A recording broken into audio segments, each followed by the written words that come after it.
Акмолинский областной филиал акционерного общества «Национальная компания» «Казавтожол» с гордостью сообщает о завершении работ и официальном вводе в эксплуатацию участка среднего ремонта автомобильной дороги республиканского значения Р2 Астана-Кургалжин с подъездом к Кургалжинскому заповеднику на километрах 19-58, расположенного в живописном Кургалжинском районе Акмолинской области. Жигеты молодцы, рахмет сіздерге.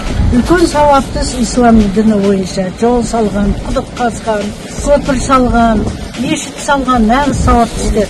Это благое дело строить народу дорогу, мечеть, школы, колодец выкопать, мост построить. Это очень благое дело перед Богом, перед Аллахом. Дай Бог, ваши труды всегда вот так заканчиваются благополучно.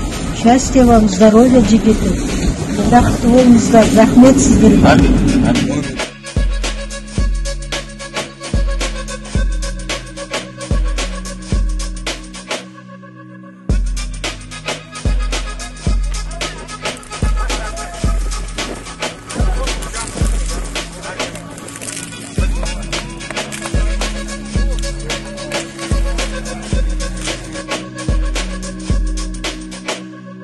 По дороге.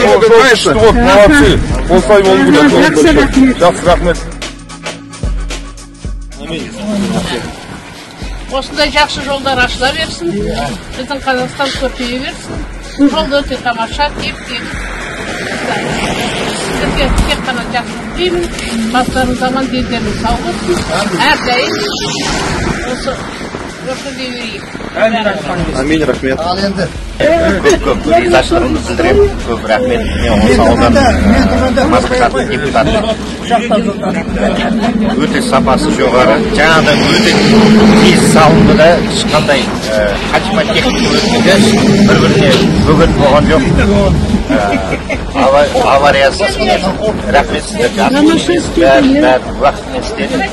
Жаңа жол туралы айттық қой, мүшәрат айтып кетті. Осының сапасына байланысты мына жолда апат аз болсыншы. Осы кішкентай ғана жер ғой, бір 30 шақырым жер. Рахмет жолшыларға. Енді расында көптен күткен жол болатын. Барлық айтады, жарық мен кіреберістегі қандай әдеті. Ауылымыз, ауданымыз көркейе берсін, тек қана жақсылық, аман болайық.